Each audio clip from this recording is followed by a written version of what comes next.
Hey, it's Clay, and this will be a video chart on ticker symbol AXXA. We will take a look at the 30-minute time frame. Real quick, what do I mean by 30-minute in case you may be new to charts? Instead of each one of these candlesticks here representing 1 day's worth of price action, which is what you would normally see, each one represents 30 minutes. So while this here may look like several days worth of time, it's actually today's price action broken down into 30-minute time slices. I like you this time frame. I think it's a good job of telling the quote-unquote story of the price. And in this situation, makes mapping out a very logical question quite straightforward. And that question revolves around the fact that today the price made a really nice move. I mean, when you consider where the price opened up on the day and then where the price closed up there, any rational person is going to say, yeah, the bulls definitely made a very good move on the day. But that does lead to the valid question of, but is there any sort of true power behind this price movement? Is there any sort of genuine strength? Or is this just some sort of knee-jerk reaction, dead cat bounce type move? I have no idea. But like I said, by using charts, we can make answering that question very straightforward. And in my mind, it all revolves around a single area.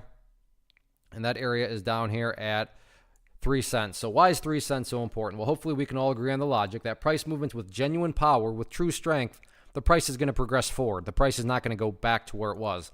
I'm assuming you're saying, hey, thanks, Captain Obvious. Of course, if a price movement is truly strong, it's not going to go back to where it was. That would be a contradiction. Exactly. So with that in mind, think about 3 cents.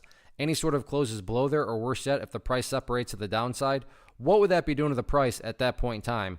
That would literally be putting the price right back inside of that range it just broke out from. Again, going back, not a sign of true strength. Whereas let's say the price pulls back, does something like that, and then starts to work its way back upwards. What would you have in this situation from a big picture point of view? Well, you'd have a set of lows right here.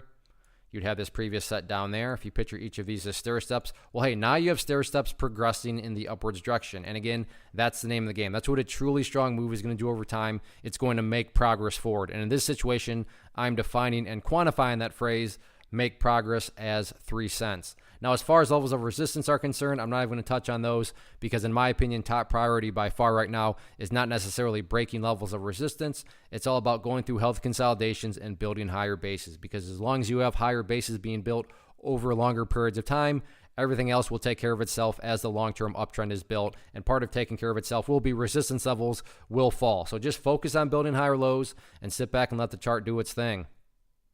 One of the biggest questions I get is, hey Clay, how do you find the stocks that you trade? So what I've done is put together a free resource guide where I talk about the tools that I use to locate stocks that I find interesting and think may have potential. So if that sounds like something that could add value to you as a trader, then click on the image that is up on the screen right now and I will email you the guide. The guide itself is very short and to the point, and best part, it's completely free.